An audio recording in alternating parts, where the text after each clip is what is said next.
Pet segment time. If your pet is unexpectedly injured, the cost of a visit to the vet can add up. Here to talk about whether pet insurance pays is vet Megan Alderson and pet owner Stephanie with her beautiful, what is he? French Bulldog. French Bulldog called Prince. Now, he would have cost you an absolute arm and a leg, wouldn't he, Stephanie? He would have, absolutely. But you've got insurance. I do. It's the best thing I ever did.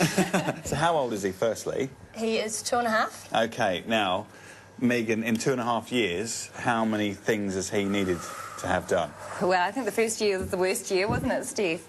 And I think with Prince, you know, I think he started out, well, Steph was smart enough to get it before she actually got him. And I think the first visit to the vet was before his first vaccination. Yeah. And went on from there, skin and gut issues. He had pancreatitis, he's had a tumour removed, he's had a little nose job, which we talked about last time, just to help him breathe. And he's come right, but it's been a bit of a trial for you, in and out of the vet clinic, you know, constantly paying out, and luckily for her, the insurance covered everything. How much is your insurance, roughly? A week, a month? It's about $13-ish a week, about 500 and just over 500 a year. And how much do you think those things would have added up to, those procedures? Well, I think we were estimating, but I think probably around about $8,000. Whoa. Yeah, so I think that was in the first year. And as I said, he's been pretty good since, but it's been a rough year for Steph and Prince. But, you know, look at him now, he looks gorgeous. Still got a few little issues we have to keep an eye on. Is it like, you know, contents insurance or car insurance, fully comp, third party, you know, you put a value on anything, or is it just pretty much run-of-the-mill?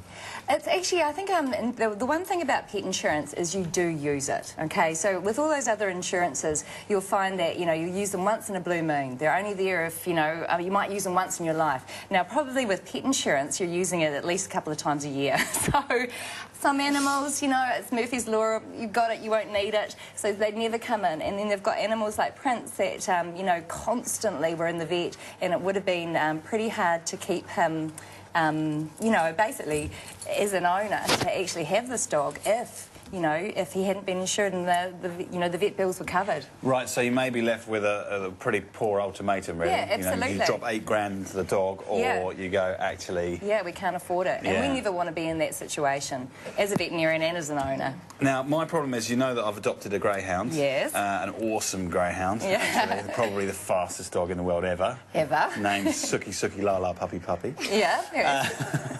He's not covered by a lot of these things because he's a former working dog of sorts. I know nothing about his previous history.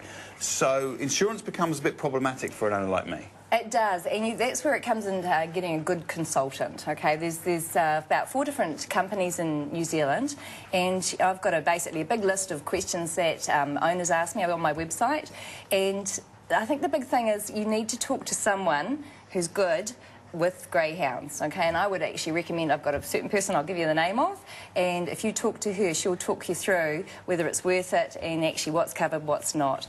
But, you know, we talked with Sarah about, you know, tumours, all sorts of things as they get older greyhounds, and all of that would be covered, OK? There is congenital and hereditary cover that you can take, so that there's very few exclusions, and I think that's very important, especially in dogs. But it's one of those things that if you have it, you probably won't need it. If you don't, you know, you can get yourself in strife. So that particular breed isn't really renowned for the kind of hip dysplasia or problems that you get with certain, you know, purebred. Yeah, you're going to have cuts, bruises, racing injuries, you know, so blown toes, and then as your dog gets older, you know, things like we worry a little bit about osteosarcomas is quite common in the breed.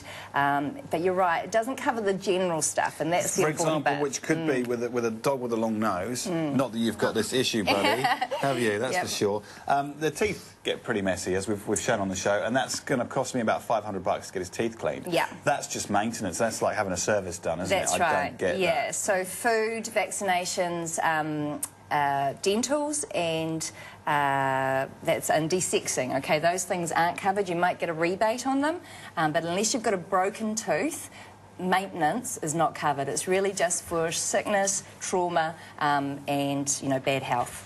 No regrets getting pet insurance for you then? No regrets. You do the same again? Oh, definitely.